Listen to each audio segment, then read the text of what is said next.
Okay, recording begins. It is December 3rd. This is Biology 105. Thank you all for being here. We are here in week 15, okay, where we're going to be getting into regulation of gene expression. Probably today we'll wrap up our discussion from last week about transcription and translation. It's going to be a lot of fun. I just wanted to touch base with you about what you've got left. Since this is the last 2 weeks, this is when things fall through the cracks and you miss a 50-point assignment or something. I mean, we've all been there, and we want to avoid that in Bio 105, okay? So what are your assignments? There's a population genetics quiz due at the end of this week. There is a lab practice final due at the end of this week, okay? There is a quiz chapter 18 and 21 reading assignment due at the end of this week. Question? The population genetics quiz is not posted yet? It is now. Okay. Yes, yes. The population genetics quiz is posted now, exclamation point. Okay. Very good. Then you've got your final exam, final lab exam, okay, next week during your regular lab time, 3-hour block. It's 8 pages long, I think. 7 pages long. It's approachable, I promise. Remember that all of the topics on your final for the lab are covered on your lab practice final. So do this assignment probably after you do your lab this week, and then you'll be all set. And if you miss anything, come talk to me, let me know. I'll try to help you out with those topics. That's that. And then you've got your lecture final, which is Wednesday, December 17th, right here, 10:20 to 12:10, hour 50 minutes, 33 questions, multiple choice, 3 points each, 1 point for putting your name on the Scantron, 100-point final, as opposed to our 75-point midterms. Any questions, please? You said it was cumulative, right? Yes, cumulative, but it covers material sense exam 3 more heavily. Does that make sense? Awesome. And I pull questions directly from previous exams as well. So if you want to come and look at one of your other old exams, I got office hours next week. I got office hours tomorrow at 10 a.m. I got office hours. You know, you come look at those old exams, ask me questions if you want. No pressure. I don't care. I'm way too cool to care about that. We've established this. Any additional questions? Yes, please. Is the lab final multiple choice or written? The lab final is a combination of multiple choice, true, false, connect the lines, fill in the blank, and math problems. So I will say that all of the questions can be answered with like 2 sentences at the most, okay? There's no explain the reasoning behind blah, blah, blah, but there are dilution calculations where if you write all your work out, you've got some extra space, and you can get partial credit if you do all of the steps correctly, but maybe lose a decimal here or there, or flip over a conversion factor, you know. Does that sort of answer? There's no essay questions, I'll tell you that much. Okay, cool. And there's no, like, you don't have to actually measure anything, look through a microscope, identify something, or anything like that. Cool. But there is a microscopy question, just like in the lab midterm, where I have a picture of an image that you see through a microscope. I tell you the magnification, I tell you the field of view, and I have you calculate the size of an organism on that picture. You know what I mean? Awesome. Yes, please. Hey, I don't want to be that guy, but Yeah. I think I'm going to be that guy. Okay. I was wondering, since it seems like we have a lot of bio homework for this week, but almost none for next week. Yeah. I feel like it might make sense to make the lab practice final due early the following week. I understand, absolutely, but the problem is if I make it due early next week, students don't have time to see what they got wrong and then come and talk to me next week. I want everybody to come to class on Monday knowing like, oh gosh, I got a 5 out of 20 on that lab practice final. I got to talk to John, you know? That's my reasoning. I agree that it is very heavy for week 14, but at least I try to make week 15, but I'm trying to make week 16 a little lighter. There's no other homework assignments due then. So it'll pay dividends next week. But I absolutely accept the suggestion, and it is a good one. Yeah. Any other questions, comments, suggestions, anything? Okay.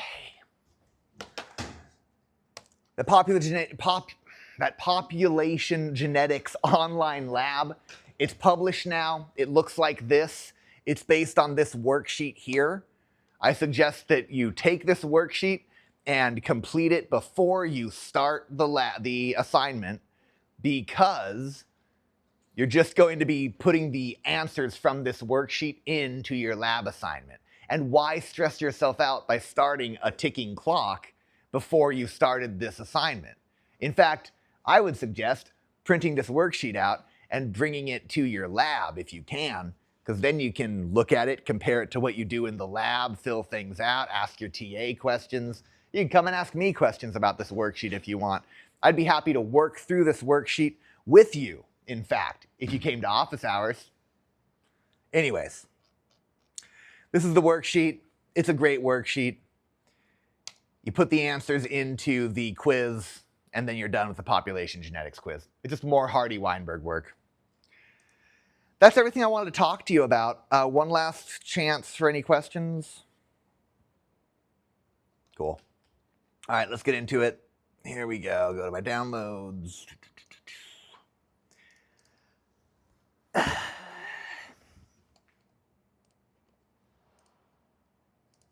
Okay. So we have been talking about the central dogma, all right? Where you've got some DNA, which is read and used as a template to direct the synthesis of RNA in a process known as transcription.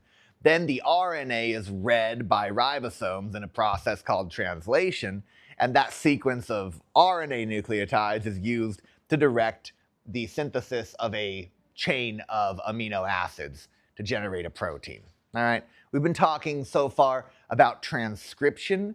We spoke a little bit about translation in that we've seen a codon table, okay?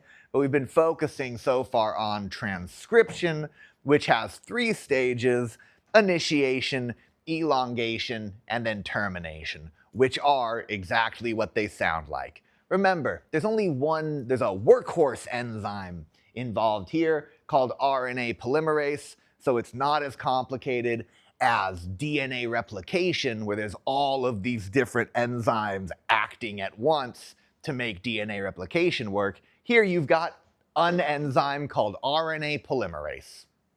All right? It binds to a promoter, which is upstream of the DNA that is going to be transcribed, okay? You get here, boom, transcribe, initiation. All right, it starts, it separates the 2 strands, identifies the template strand. Elongation produces the RNA transcript. Then termination, the RNA polymerase falls off. Remember, synthesis must be in the 5' to 3' direction, because this is a polynucleotide, just like DNA. So energetically, it needs to be going from the 5' to the 3' direction. All right? And as soon as this comes out, a ribosome, if you're talking about like a prokaryote, a ribosome can just attach and start reading it and making protein. So that's how you remember the direction that a ribosome reads RNA in. A ribosome reads RNA starting at the 5' end and moving towards the 3' end. If it didn't work that way, then you couldn't transcribe and translate simultaneously. All right, we're going to get to that again in just a second. So we talked about this already. Promoters, transcription factors. Transcription factors bind to the promoter, facilitate the binding of RNA polymerase. That's how initiation sort of gets started. Cool. Cool. Elongation, you don't have to memorize these numbers, the rate of this process. I'm not really concerned about that, okay, for you. Termination, you hit a sequence of DNA, called the terminator, all right? You hit the terminator, and transcription terminates, and then the RNA polymerase falls off. Pretty straightforward stuff. Okay, great. Once transcription has terminated, in bacteria or in prokaryotes, the process is now done and the mRNA is good to go. It is mature. It's ready, all right? In eukaryotes, the RNA is going to be further processed. It's going to be chopped up, scrambled a little bit, and then it'll be mature mRNA, which can be read, or which can be translated. So let's look really quickly at the process in prokaryotes. Because there's no nucleus, transcription, or let me just, I'm gonna slow down. I don't know why I'm in such a hurry, all right? Because there's no nucleus, the machinery for transcription and the machinery for translation is all floating around in the same pool of cytoplasm. There's no compartmentalization.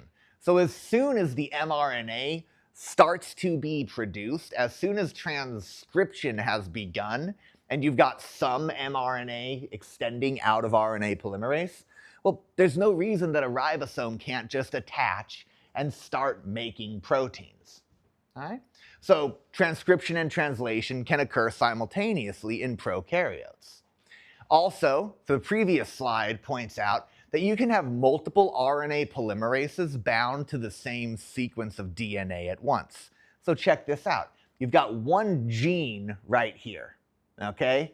It's got 4 RNA polymerases bound to it at this time, so it's going to be making 4 mRNAs, and then each one of these mRNAs has a polyribosome attached to it. There are many ribosomes. So look at one set of blueprints being used to make a huge batch of protein. Do you see what I'm trying to say here? It's kind of like a little amplification process. Yeah? And if you continue and talk about microbiology or you do anything with genetics, you'll learn about how quick this process can be in prokaryotes versus eukaryotes, because the prokaryotic process is really streamlined.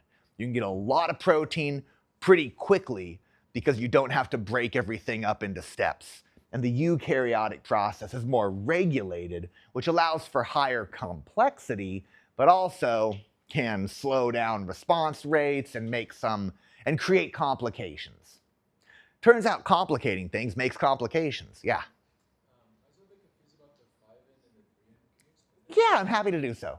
Okay, how far back should we go with it?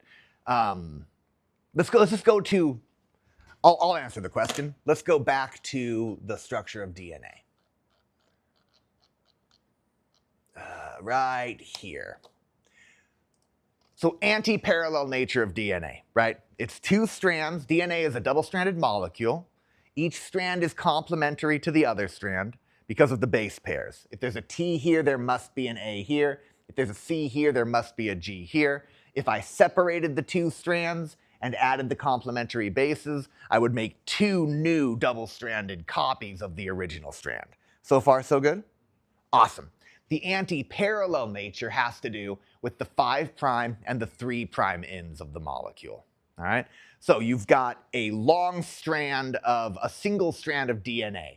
One end is the 5' end, and one end is the 3' end. It gets that name based on which functional group is projecting off of the unbound nucleotide, or projecting off of the polynucleotide. This is carbon 3, and it has a hydroxyl group on it. This is carbon 5, and it has a triphosphate group on it, all right? So there's these nucleoside triphosphates that work like ATP. This one's just ATP when it's free, all right? And these phosphate groups, the energy in these bonds, provides the energy for building up a polynucleotide. So in order to attach another nucleotide to this growing strand of DNA, I need energy, because that's an endergonic anabolic process of taking small things and making a bunch of small things and making something big, right? So the energy comes from the phosphate groups, the 5' end of this nucleotide. So I can only add new nucleotides to the 3' end of the growing polynucleotide chain, of the growing DNA strand, or of the growing RNA strand. How's that so far? Make sense? Awesome. So that's what I'm laying out for you here, is that DNA, RNA, both of them have to follow this rule because it's energetically possible. You can't be attaching things to the 5' end, and it's reasonable to ask, like, well, wouldn't the 5' end have 3 phosphate groups that then we could just break off and keep adding them that way? And the answer is that's not how the enzyme works. So maybe that could be possible, but it doesn't happen that way. And so it's energetically favored and it's what happens. How's that? Awesome. So when we've got a new RNA transcript being generated by RNA polymerase, the end that extrudes from the RNA polymerase is the 5' end, because that's how it had to start. And it's adding things to the 3' end. So if ribosomes are going to attach, they are going to attach to the 5' end and start reading. Reasonable enough? Awesome. And that's it. Yeah. Anything else I can clarify about it? Okay, of course. Oh, yeah, it's my pleasure. That anti-parallel nature and the directionality of DNA is really tricky, and if you do continue into genetics, it's a really standard question to miss, of like, which direction does DNA synthesis go? Which direction does RNA synthesis go? Which direction does polypeptide synthesis go? It's like all these things. They're complicated. We're not even going to talk about the directionality of a polypeptide. It's no fun. Okie doke. So we've talked about prokaryotes. Transcription, translation occur at the same time. They occur simultaneously. Let's talk about eukaryotes. Eukaryotes, transcription occurs in the nucleus. That's where the DNA is. If the DNA leaves the nucleus, things are bad. The DNA is never supposed to leave the nucleus, okay? Now, the nuclear envelope degrades during cell division, but that's a very controlled process, right? The DNA during most of the cell's life is supposed to be contained within the nucleus. Cool, good.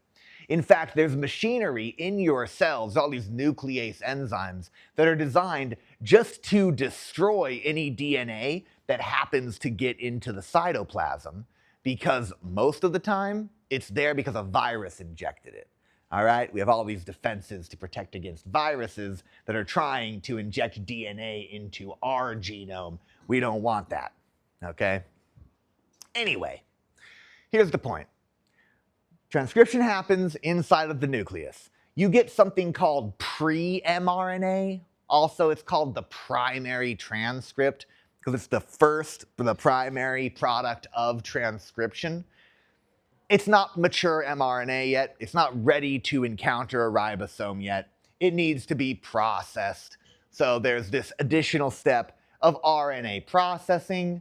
You make a mature mRNA where the molecule at the end of this process will be a little shorter, and it will have modifications to the 5' and the 3' end. These modifications are going to help to stabilize the mRNA, and they're also going to facilitate its transport out of the nucleus, and they're also going to facilitate the binding of a ribosome. Cool. So these RNA processing steps. What happens? The pre-mRNA gets spliced like a reel of film. Things get cut out, and the remaining pieces get attached together, and then it gets modifications to the 5' and 3' end, which once again, they facilitate export, they facilitate binding of the ribosome, and they add stability. Points which will be brought up again on a future slide. Can you tell I've done this before? I feel like I'm very autopilot today. I gotta like shake it up and do something else. Anyways, function of the modifications. They call them the 5' cap and the 3' tail. And look, the 5' cap, you can see 3 phosphate groups. You see that and you're going to be like, oh, I wonder if there's some energy there. And it's like, yeah, that helps to provide the energy necessary for the ribosome to attach to this end of the RNA strand. It's all logical and reasonable, and it's not something that you have to memorize for this course. All right. So usually we say there's a 5' cap, there's a 3' tail. And both of those are involved, as I mentioned, in transport from the nucleus, attachment by the ribosome, and to add stability. Cool. I legitimately do not know what happened that changed this format. It's really weird. Intons. Get to see some live editing. It's exciting, I know. Yeah, jealous, Okay. So let's talk about so I talked about the modifications to the ends. Pretty straightforward. Don't worry too much about it. Yeah, know what the function is, a function of these modifications, and know that they happen. Cool? Also, splicing. Oh yeah, that's cool. Awesome. Splicing. Removal of intons, or introns is the correct way of saying this. So, in the eukaryotic genome, there are these large portions of your chromosomes that don't actually make a protein. They don't provide instructions for a protein. In a prokaryotic genome, it's gene dense. Like there's no wasted space in a prokaryotic chromosome. It's all protein instructions. But in the eukaryotes, we've got all of these non-coding regions that don't encode for an actual protein. So these used to be referred to as junk DNA, intervening sequences, introns they're called now, right? Introns are intervening sequences. Junk DNA was the name given to them before we recognized all of the purposes that the introns actually have. All right? And also, a lot of the time, you'll find these non-coding sequences, even though they don't make a protein, they make some type of RNA that is itself useful. Okay? So anyways, let's approach it, let's sort of approach it. We're going to mimic history from a basic understanding to a more complex understanding. Historically, they realize, hey, there's all these non-coding sequences, and RNA that first gets produced by the ribosome gets shortened, by the RNA polymerase, gets shortened before it actually gets translated. So what's going on? Well, we've got this machinery called the spliceosome, all right? And it's got all of these little small RNAs. It's a protein complex, okay? It just recognizes these intervening sequences, and sort of pulls them together and then cuts them out and leaves you with a smaller molecule that now is only the exons. All right? So introns get removed, leaving a mature mRNA that has only protein instructions on it. This is the simplified version. Yeah? Yeah, it gets degraded. Yeah, totally. And we will learn more and more as the purpose of all these introns isn't known by a long shot, right? And just rest assured that they'll find out more and more that these introns serve roles somewhere. I don't know what they are. Maybe there's more recent research that I'm not aware of, but some introns have purposes, some don't, but we'll find out that they do later. Some of them are viral DNA that's left over that just keeps getting replicated and needs to be cut out every time you make mRNA. That was the original theory, was that this was all viral DNA that was just a holdover from DNA replication, But yeah, the broad strokes, the intron will be degraded and the nucleotides will be reused. Why do we keep maintaining all these introns? Well, they serve a function. Yeah. Awesome. Here's the example of removal of introns. Look, you've got these little cut and join regions, cut, join, cut, join. Here's the long primary transcript, the pre-mRNA. It's got a bunch of nonsense in it with these cut and join signals that the spliceosome can recognize. And it's going to cut and join the things together and make a sentence, all right? There's a sentence hidden in there somewhere with a bunch of intervening sequences that are going to get cut out. Fair enough? And look, this even has the poly A tail on it. Good. Question? So this all happens before the RNA is mature? Yes. Okay. Yep. The modifications to the end and the splicing, that all occurs before you have mature mRNA. And it all occurs before export from the nucleus. So this is all happening inside the nucleus before it's going to go out and meet a ribosome. Awesome. Yeah, no problem. So introns, they have many purposes beyond what I'm just going to talk about here. But one important thing about Introns is when you take, I'll just use the film analogy. It works the best, okay? You shoot a bunch of film, all right? You have an old crank camera for some reason. You shoot a bunch of film, okay? And you've got a massive amount of information, a massive amount of scenes. Depending on how you cut it up and reorder it, all right, you could change the feeling that the movie evokes, all right?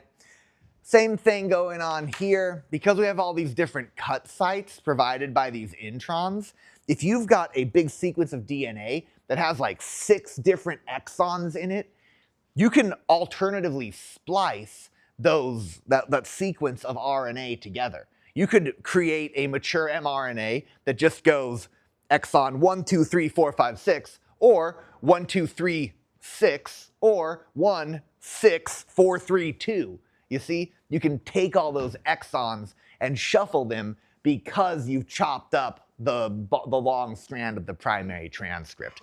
So this exon shuffling and alternative splicing could be a way to get more proteins out of a single strand of DNA, if that makes sense.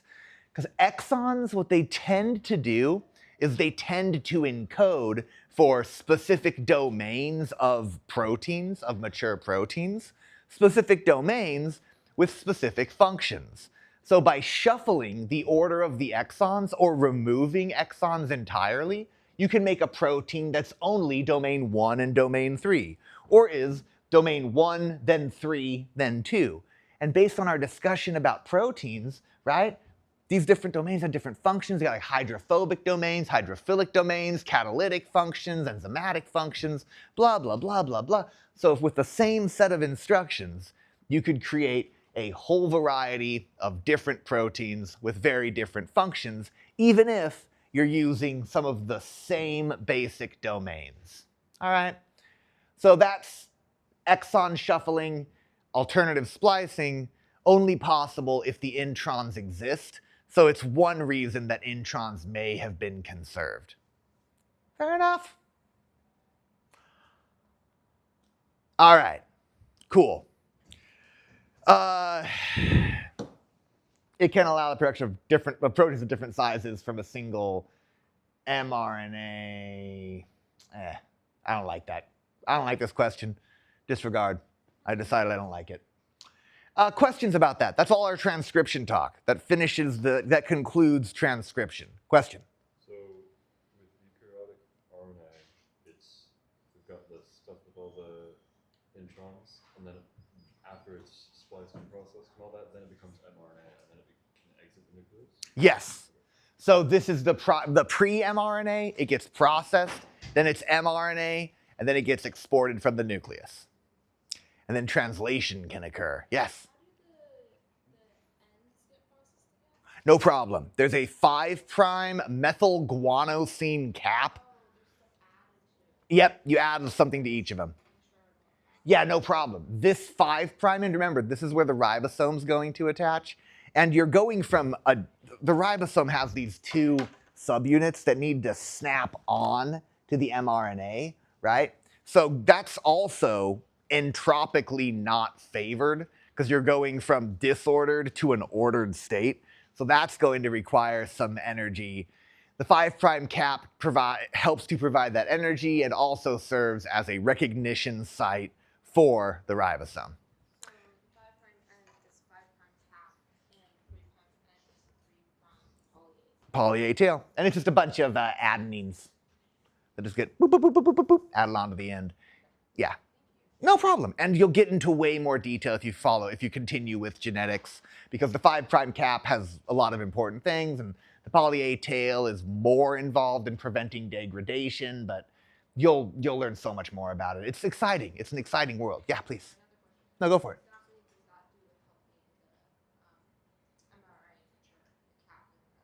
The cap and the tail? Just there's three big pieces, right? And we're just going to talk about both of them together. So here we go. The 3 things that it lets it do. 1, facilitates export from the nucleus. 2, provides attachment site for the ribosome. 3, increases mRNA stability. because it's about to be exported into the cytoplasm, which is a more harmful environment for DNA.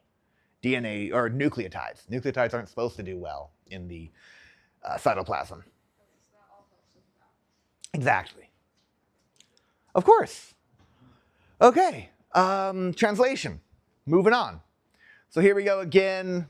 Here's the central dogma. Now we're talking about translation, where you read the mRNA in 3 base units called codons, and that sequence of codons directs a sequence of amino acids, which builds up a polypeptide, which has a certain function. It's a protein. All right? Great. Translation. So we've talked about mRNA, but I haven't talked to you about all of the other exciting types of RNA that exist. So mRNA, or messenger RNA, is going to be converted into a protein. It's got a protein instruction message to send. So that's mRNA, or messenger RNA. But if we talk about ribosomes, okay, well, ribosomes actually involve 2 additional types of RNA. The ribosome itself is a big protein blob with RNA in it. So the ribosome itself, this brown lump here, okay, is protein and ribosome. I'm sorry, protein and RNA. That RNA is called rRNA, or ribosomal RNA. Now, in order to build the polypeptide, the ribosome must also interact with another type of RNA called tRNA, or transfer RNA. Also, sometimes I've seen it written as transport RNA, but transfer RNA is, I'm pretty sure, it's how I was taught. So, I mean, I think it's still the acceptable terminology. So tRNA. So check this out right here. In this process of translation, what you've got is a protein RNA complex coming together to read a strand of RNA that's interacting with RNA molecules that are attached to different amino acids. So it's RNA, RNA, RNA.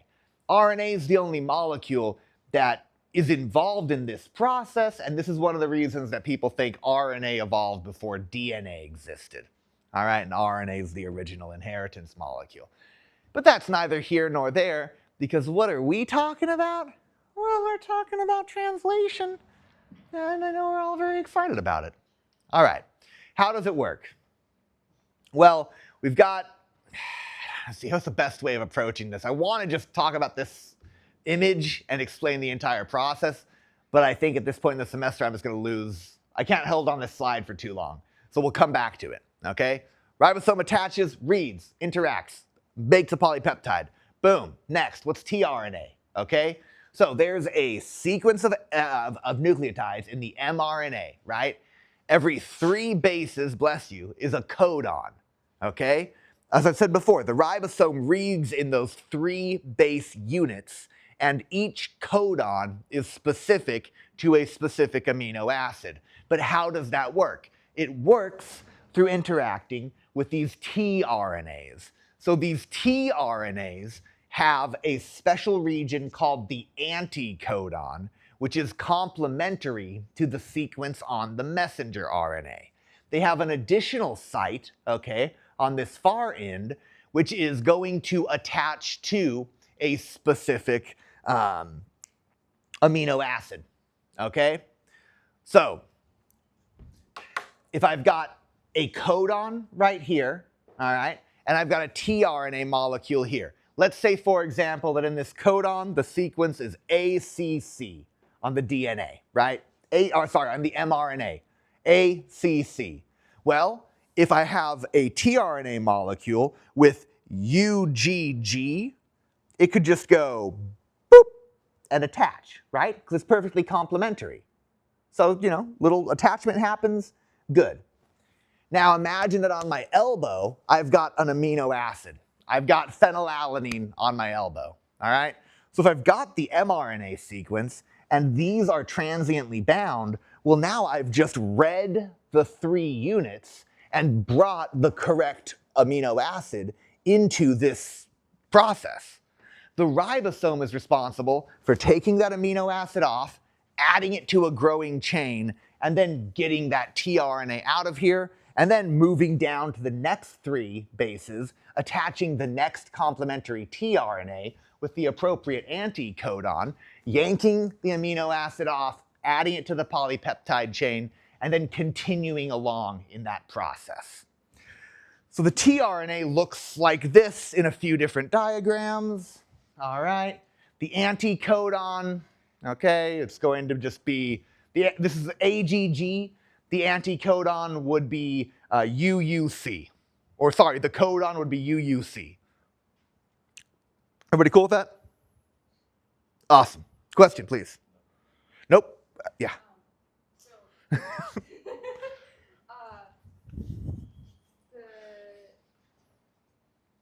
ribosome takes the amino acid off and adds the polypeptide chain. Let me show you. I guess I'm kind of confused because so once it all attaches, then that you have that that group there, and what happens from there, I guess. Yeah, absolutely. So check this out. We're like partway into the process right here. Where the ribosome is bound, you've got the tRNA with its anticodon attached to this codon on the mRNA. Cool so far? And look, you've got a polypeptide chain sort of extending out of here.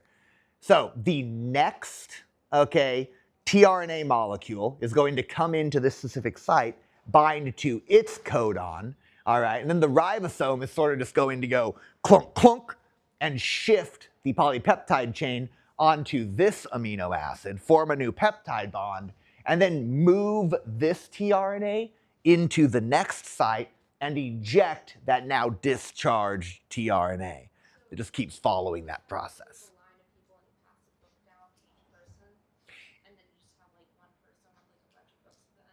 It's like if all of you were in a line going out the hallway and each one of you had 1 page of a book and you each came in and handed it to me and I kept putting it into a stack and then you left, you know?